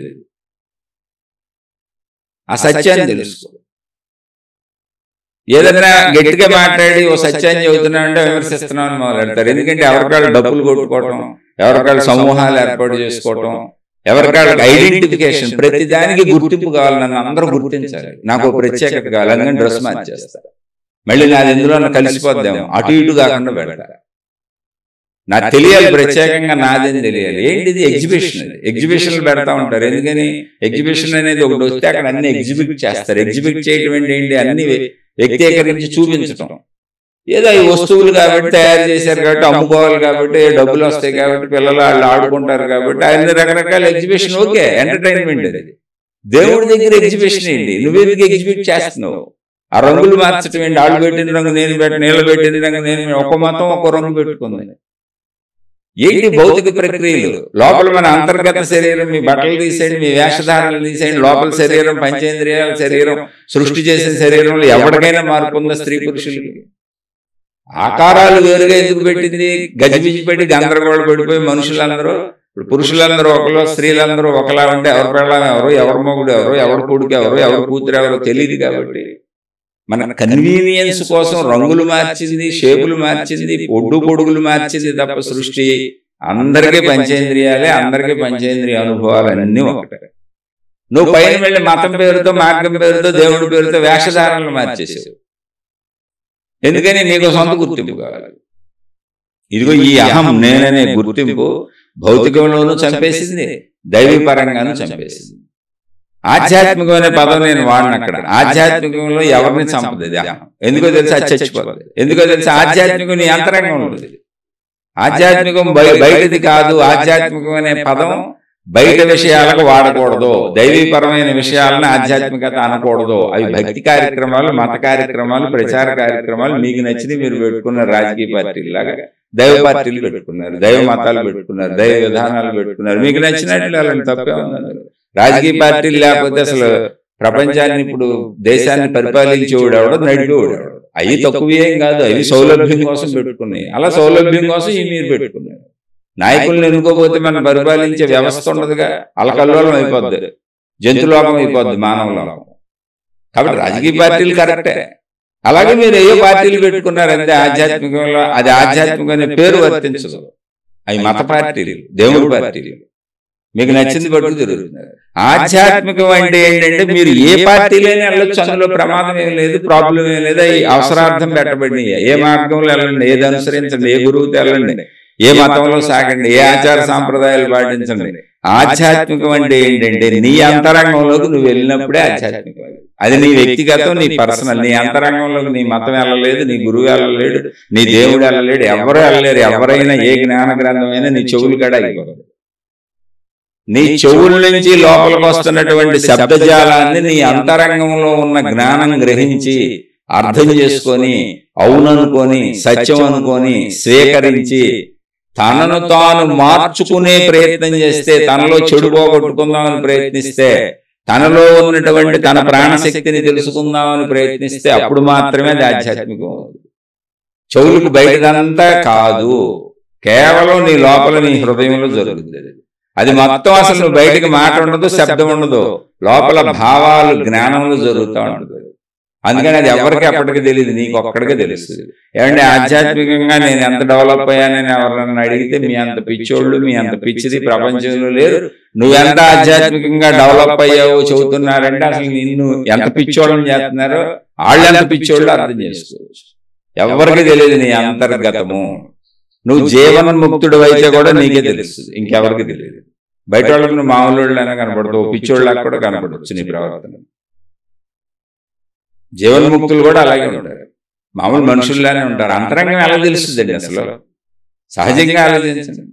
అందుకని ఆత్మను దర్శించాము అని కొంతమంది చెబుతున్నారు, ఆత్మను చూడగలం చూసామని కొంతమంది చెబుతున్నారు, ఆత్మ మాకు కనపడిందని మేము చెబుతున్నారంటే వాళ్ళు చెప్పే కదా ఏదో సినిమాల్లో లాగా వాళ్ళ కిటికీల పక్క నుంచి ఆ పక్క నుంచి ఈ పక్క నుంచి ఏదో కొమ్మలుగా వెళ్తే పిల్లులు వెళ్తే రాత్రిపూట దెయ్యాలను చూసి ఆత్మలు అనుకుంటున్నారేమో, దానికి వాడారేమో ఈ పదాలు. అంతే తప్ప రియల్ గా మహాత్ములు చెప్పినటువంటి సర్వవ్యాపక అనంత ఆత్మశక్తి ఏదుందో, మనలో ఉన్న ప్రాణశక్తి ఏదుందో అదే ఆత్మశక్తి, అదే ప్రాణశక్తి. ఆ రియల్ శక్తిని, ఆ ఆత్మశక్తిని, ఆ బ్రహ్మము అనే దాన్ని జ్ఞానపూర్వక అనుభవాన్ని చెందటమే తప్ప దర్శించటం కుదరదు. మనిషికి ఎప్పటికీ కుదరదు, ఎన్నటికీ కుదరదు. దానికి పోలికగా అంటే అసలు దాని స్వరూపముగా ఉన్నది ఇక్కడ అనంత ఆకాశ తత్వము. ఆకాశం కనపడుతుందిగా అనబాకండి, అదొక వెర్రి మాట. ఆకాశం ఎక్కడ కనపడుతుంది? ఖాళీ అనేగా తిరుగుతున్నావు, కనపడి అక్కడ ఏదన్నా ఉందంటే అది నిన్ను గుద్దుకుంటుంది, నువ్వు నడవలేవు కూడా. చేపలకు నీళ్లు కనపడతలేదు, అది ఖాళీ అనుకొని తిరుగుతుంది. నిజంగా ఆకాశం కనపడుతూ ఉంటే అందరూ పట్టేసుకునేవాడు, అందరూ పొందేసేవాడు. అక్కడ ఏమీ లేదనుకొని ఎవరో దాన్ని పట్టుకోవట్లా, ఎవరో దానికి గ్రహించట్లా. లేనప్పుడు ఎలా పట్టుకుంటున్నాం? కానీ మనిషి పట్టుకోవాలంటే నేను ఎందుకు పట్టుకోలేకపోతే నేను శరీరం అనుకున్నావు కదా, అందుకని పట్టుకోలేవు. ఆత్మజ్ఞానం చదువుకో, ఆధ్యాత్మిక చదువుకో. అనుభవం పొందిన మహాత్ములు చెప్పారు, కొన్ని లక్షల గ్రంథాలు ఉన్నాయి, వాళ్ళు వాటిని చెబుతున్నారు. చక్కగా దిశలో ప్రయాణించుకో, నీ లోపలికి వెళ్ళు, నిన్ను గమనించుకో. ఆత్మజ్ఞానం అనేది కేవలం ఒక స్థితి. స్థితి అంటే అర్థమైన స్థితి, అది కేవలము జ్ఞాన స్వరూపం. అందుకే ఆత్మ జ్ఞానము. ఆత్మ అన్న జ్ఞానం అన్న ఒకటే మళ్ళీ. ఆత్మ అన్న, జ్ఞానం అన్న, శక్తి అన్న, బ్రహ్మం అన్న అన్ని ఒకటే. మనిషికి అర్థం అవడం కోసం అనేక పదజాలాలు భాషా రూపంలో ఉపయోగించాల్సి వస్తుంది. కాబట్టి దాన్ని ఎప్పటికీ ఎవరో చూడలేరు.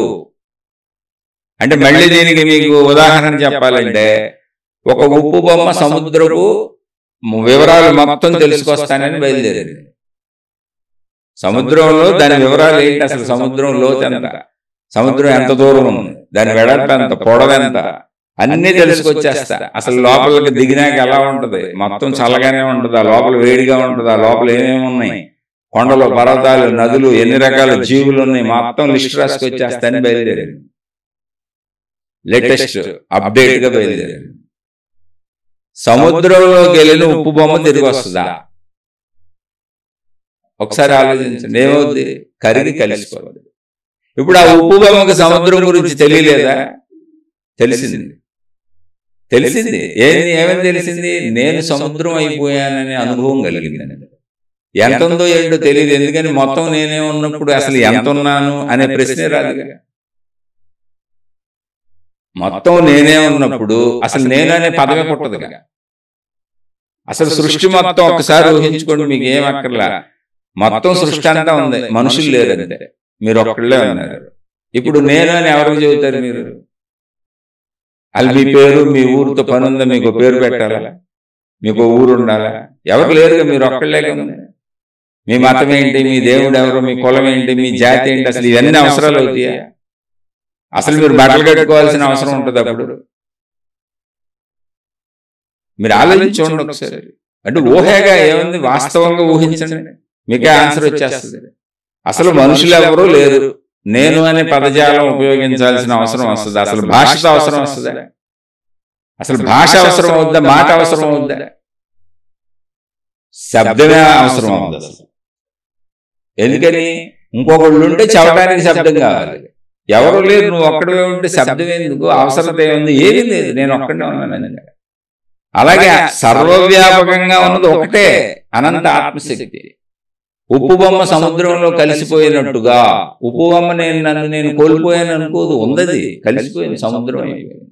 సముద్రం ఎప్పుడైతే అయిపోయిందో ఇంకో భావన పుట్టదో, నేను కొలవడానికి వచ్చాను, లోతు తెలుసుకుందామని వచ్చాను, వివరాలు తెలుసుకుందామని ఏమనిపించదు ఇంకా. ఎందుకంటే లేదుగా, సముద్రం అయిపోయింది. సముద్రానికి ఏ భావన ఉంటుంది? ఉన్నది ఒకటే సముద్రం, ఉన్నదంతా అదే. అప్పుడు నేననే పదమే పుట్టదో, భాషతో పని లేదు. అసలు ఇంకా వ్యక్తీకరణతో పని లేదు, రెండో వాళ్ళు లేరుగా. అలా మీరు మనిషిగా ఊహించుకోండి. పోనీ మొత్తం ప్రపంచంలో మీరు ఒక్క మనిషే ఉన్నారు, ఎవరు లేరు. అప్పుడు మీకు అసలు భాష అవసరం అవుద్దా, ఎవరితో చెప్పాల్సిన అవసరం ఉంటుందా? మీకు మీరే ఊహించుకోండి. ఆకలిస్తే ఆ పళ్ళు చెట్లు గిట్లోనే కోసుకు తింటారు అంతే. నిద్ర వస్తే నిద్రపోతారు. మీకు భాష అవసరం ఉండదు, బట్టల అవసరం ఉండదు, అసలు వ్యక్తీకరణ అవసరం ఉండదు, ఏముండవు. ఈ భావాలుండవు, ఈ భయాలుండవు, ఈ దుఃఖాలుండవు, ఏముండవు, అసలు ఏమీ ఉండదు అంతే. ఏమీ ఉండదన్న ఒక స్థితి ఉండదు మీకు. అలా అని శరీరం ఉంది కనుక, ఆకలేస్తుంది కనుక ఏ దొరికిని తింటారు. మలమూత్ర విసర్జన శరీరం చెప్పినప్పుడు మలమూత్ర విసర్జన చేసుకుంటారు అంతే. దాహం వేస్తే దొరికినాయి, అక్కడ నీళ్లు దొరికినాయి తాగుతారు. ఆ ప్రయత్నం చేసుకుంటూ ఉంటారు శరీరం ఉంది కనుక. మిగిలిన ఇంకా భాష, భావం ఏం అవసరం ఉండదు. అదేంటి, మీరు ఒక్కళ్ళే ఉంటే, మీరు ఒక్కళ్ళే ఉన్నప్పుడు మీ ఎదురుగా స్త్రీనో పురుషుడో లేనప్పుడు కామకోరికలు పుట్టవు. ఇంకొకళ్ళు ఉన్నారని తెలిస్తేనే పుడుతుంది. ఇంకొకళ్ళు లేనప్పుడు అది ఎలా పుడతాయి? అసలు మీ ఎదురుగా స్త్రీ అన్న ఉండాలి, పురుషుడు అన్న ఉండాలి. మీరు స్త్రీ అయ్యంటే పురుషుడు ఉండాలి, మీరు పురుషుడు అయ్యంటే స్త్రీ ఉండాలి. కాబట్టి ఏ భావము పుట్టని అభావ స్థితిలో ఉంటారు, కానీ మీరు ఉంటారు. మీరేం పిచ్చోడు కాదు, చక్కగా ఉంటారు. అలా అనంత ఆత్మశక్తి సర్వవ్యాపకముగా ఉన్నది. దాన్ని తెలుసుకోవడం ఆత్మజ్ఞానం. దాన్ని ఎవరు చూడలేరు. చూసాము అంటున్నారంటే వాళ్ళకి తెలియదని అర్థం, చూడొచ్చు అంటున్నారంటే వాళ్ళకి తెలియదని అర్థం. దర్శనమైంది అంటే జ్ఞాన దర్శనము. మీరు భగవద్గీతలో శ్రీకృష్ణ భగవానుడు కృష్ణుడికి చెప్పినప్పుడు, అర్జునుడికి చెప్పినప్పుడు శ్రీకృష్ణుడు పర్ఫెక్ట్ గా చెప్పారు. ఆయన అక్కడ పదజాలం ఉంది, చూసుకోండి. నువ్వు ఈ చర్మచక్షువులతో నన్ను దర్శించలేవు అంటే, నన్ను అంటే ఆయన నేను ఆత్మస్వరూపుడును అని ఇంతకు ముందు నుంచి చెప్పుకొస్తున్నారు. అనంత ఆత్మస్వరూపుడును, అసలు నేను లేని కాలమే లేదు అని, సర్వము ఉన్నది నేనే చెబుతూ, నీకు ఈ శరీరం కనపడుతుంది, నేను ఏదో కృష్ణుడిని అనుకొని నీ సకుడిని అనుకొని ఎన్నాళ్ళు మీరు నాతో మామూలుగా తిరిగావు, ఇప్పుడు మామూలుగానే చూస్తున్నావు, అలా శరీర భావంతో వచ్చాం. కానీ ఇప్పుడు నీకు నేను ఆత్మజ్ఞాన బోధ చేస్తున్నా. నేను అనంత ఆత్మశక్తి స్వరూపుడను, ఈ రూపం నాది కాదు, ఈ రూపం ధరించానంతే. సృష్టిలో రూపాలు వస్తా ఉంటే పోతా ఉంటాయి, నువ్వు కూడా అంతే, అందరూ అంతే. కానీ నీకు తెలియదు ఆ విషయం. నేను అనంత ఆత్మశక్తి స్వరూపుడను అన్నప్పుడు నువ్వు నన్ను గ్రహించలేవు. అందుకని నువ్వు గ్రహించలేవు కనుక ఈ చర్మచక్షువులతో నువ్వు నన్ను చూడలేవు. చర్మచక్షువులు ఏంటంటే మన కళ్ళు, మాంసపు కళ్ళు, చర్మంతో ఉన్న కళ్ళు చూడలేవు. అందుకని నీకు జ్ఞాన నేత్రాన్ని ప్రసాదిస్తున్నాను అన్నారు. జ్ఞాన నేత్రాన్ని ప్రసాదించడం అంటే బోధ చేయటమే. ఇలా చేయబెడితే కొత్తగా ఇలా రేసెల్లి సినిమాల్లో లాగా పడిపోయి ఆయనకి ఏదో జ్ఞాన నేత్రం మూడో కన్ను విచ్చుకున్నట్టు ఇప్పుడు థర్డ్ అని చెప్పి బోర్డు మీద మొదలెట్టారు. ఊహ అండి, జ్ఞానం అండి, లోపల అంతర్గతంలో కలిగే ఊహ అండి.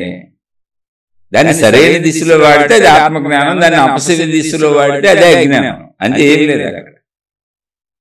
సరైన దిశలో వాడినాడు మంచోడు అవుతాడు, మహాత్ముడు అవుతాడు. అపసవ్య దిశలో వాడినాడు రాక్షసుడు అవుతాడు, చెడ్డోడు అవుతాడు. అంతే, ఏం లేదు. చాలా చక్కగా సింపుల్ గా అర్థం చేసుకోండి. మహాత్ములు చక్కగా చెప్పారు. ఆత్మను ఎవరు దర్శించలేరు. దర్శించలేరంటే దర్శించగలరు, చర్మచక్షువులతో దర్శించలేరు. జ్ఞాన దర్శనం అది. అసలు దర్శనం అనే పదమే జ్ఞానం. చర్మచక్షువులతో చూడటం అంతే. కళ్ళు చూస్తాయి, ఒక పరిమితి ఉంటుంది, ఆ పరిమితికి లోబడి చూస్తాయి. ఆ పరిమితిలోనే చూస్తే, ఆ పరిమితికి లోబడి చూస్తాయి. అది దాటి కళ్ళు కూడా చూడలేదు. జ్ఞాన దర్శనమే అనంతం, సర్వవ్యాపకం, లీనమైపోతావు. ఆ జ్ఞాన దర్శనం నిశ్చలత, నిర్మలత, ప్రశాంతత, అనంతత్వం, మౌనం, నిశ్శబ్దం, సంపూర్ణ వ్యాపకం. అది వెళ్తుంటే తెలుస్తుంది. ఎన్ని మాట్లాడుకున్నా ఆ సాధన చేసుకుంటూ ముందుకు వెళ్తుంటే తెలుస్తుంది. ఇది ఆత్మజ్ఞానము. ఎవరు ఆత్మను దర్శిస్తున్నాం అవి చెబుతూ ఉంటారు చాలా మంది. రకరకాల నాబోటోళ్ళు ఉంటారు కదా రోడ్ల మీద, తెలిసి తెలియకుండా మాకు అన్ని తెలుసు అని చెప్పుకుంటూ బయలుదేరేవాళ్ళు నాబోటోళ్ళు చాలా మంది ఉంటారు. అలాంటి వాళ్ళు బారిన పడకండి. చక్కగా ఉన్న విషయాన్ని ఉన్నట్టు అర్థం చేసుకోండి. నేను చెప్పేది కూడా నమ్మకండి. మీ బుర్రతో ఆలోచించుకోండి, విశ్లేషించుకోండి, తర్కించుకోండి. ఏమన్నా మంచి ఉందంటే తీసుకోండి, చెడు ఉందంటే వదిలేయండి. నేను చెప్పినవన్నీ నా సొంత విశ్లేషణలు. ఎక్కడైనా ఎవరికైనా నేను చెప్పింది ఇబ్బంది అనిపించిన, మీ మనసుకి బాధ కలిగించిన నన్ను క్షమించి వదిలేయండి. ఎందుకంటే నేను చాలా పామరుణ్ణి, సామాన్యుణ్ణి, అంత జ్ఞానం ఉన్నవాడిని కాదు. ఎందుకంటే అందరికీ అన్ని నచ్చవు. ఆల్రెడీ కొంతమంది కొన్ని బోర్డులు పెట్టుకొని రకరకాలు చేసుకొని తిరుగుతూ ఉంటారు, వాళ్ళకి అసలు నచ్చవు. ఇప్పుడు మమ్మల్ని ఏదో తిట్టాడు అనుకుంటారు. నాయన, నేను ఎవరిని తిట్టాల్సిన అవసరత నాకు లేనే లేదు. ఆత్మజ్ఞాన మార్గంలో నేను కూడా ఎంతో మంది గురువుల్ని, ఎంతో మంది దేవుళ్ళని, ఎంతో మంది దేవతల్ని, ఉన్న విధానాలన్నింటినీ, అన్ని మతాలని చూసుకుంటూ, ఆరాధించుకుంటూ, అందరినీ గౌరవించుకుంటూ చిన్నతనం నుంచి అలా సాగుతూ ఇక్కడ దాకా వచ్చాను. కాబట్టి అవన్నీ అవసరమే అని నేను కూడా చెబుతున్నా. కానీ పక్క దోవలు పోకండి, నీ అంతరంగంలోకి రావాలి. నువ్వు అవన్నీ నిన్ను నీ లోపలికి పంపాలి, నీలో చెడు తొలగించాలి, నిన్ను మంచిగా మార్చాలి. నేను అనంత ఆత్మస్వరూపుడును, ఆత్మస్వరూపురాలను అని తెలుసుకునేలా నిన్ను ప్రోత్సహించి, ఆ దారిని చూపించి, నిన్ను అటువైపు నడిపించి, నీకు ఆత్మజ్ఞానానుభూతి కలిగేలా చెయ్యాలి. అది నేను చెప్పేది. ఎందుకంటే నా సారాంశం. అందుకని నేను ఎవరితో విభేదించట్లా, జాగ్రత్తగా వెళ్ళాలని చెబుతున్నాను. అయినా మీకు ఏదన్నా అనిపిస్తే నన్ను క్షమించి వదిలేయండి. అక్కడికి ఆ విషయాన్ని మంచి ఉంటే తీసుకోండి. శుభమస్తు. మరలా మరొక కొత్త శీర్షికతో కలుసుకుందాం. మీకు, మీ కుటుంబ సభ్యులకు మేలు చేకూరుగాక.